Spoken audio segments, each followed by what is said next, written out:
Je reviens donc à notre idée donc de la kavana. À moins que ça veut dire peut-être qu'il y a également notre voix également porte. Non, le Rav Kook ici parle de la pensée. Dans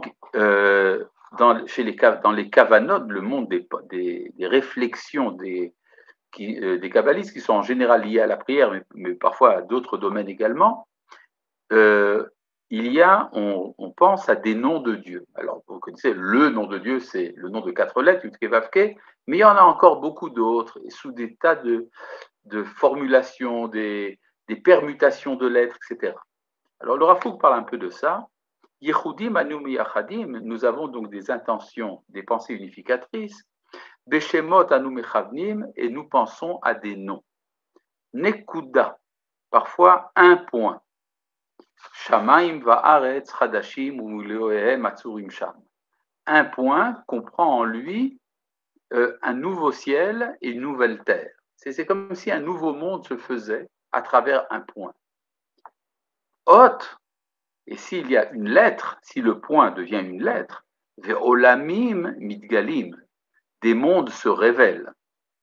Tevot, alors si c'est des mots, ve'rivevot olmead ve'amon itzurim, alors des myriades de mondes éternels et une multitude de créatures, Shalev et Alez, plein de tranquillité et de joie, Malech Edvat Elelim, plein de la réjouissance du Dieu des dieux, Malé Shalom Ve'emet, plein de paix et de vérité.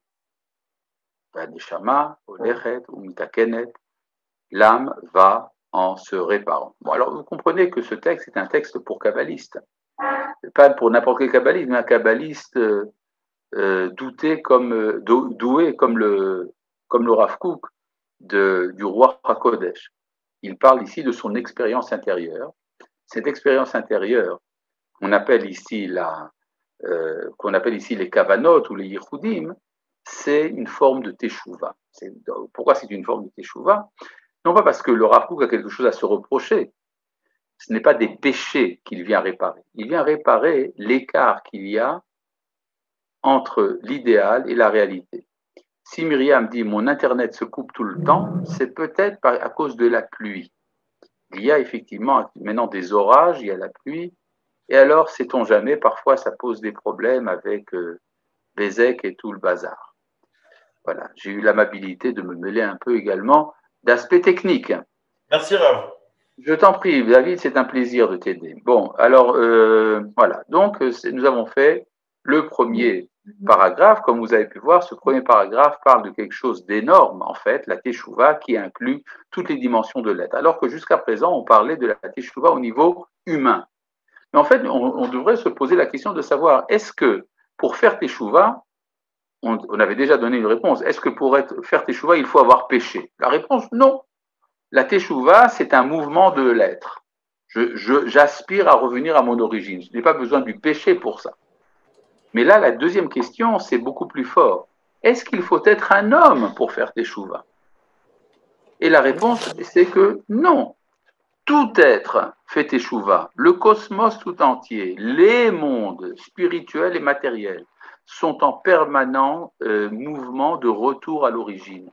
Et donc, on peut dire la Teshuvah est quelque chose de beaucoup plus vaste, aussi bien que de la conscience humaine, mais même que du monde. On pourrait dire à la limite que c'est un mouvement intérieur de la divinité. C'est comme si la divinité ramenait à elle-même son influence. Le flux divin qui remplit le monde revient à son origine.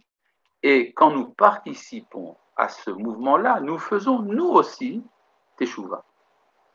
Voilà, je pense avoir donné une idée approximative de ce que veut dire le Rav Kook dans ce premier paragraphe. Dans le deuxième, il va redire la même chose, mais d'une manière beaucoup plus claire, tout simplement.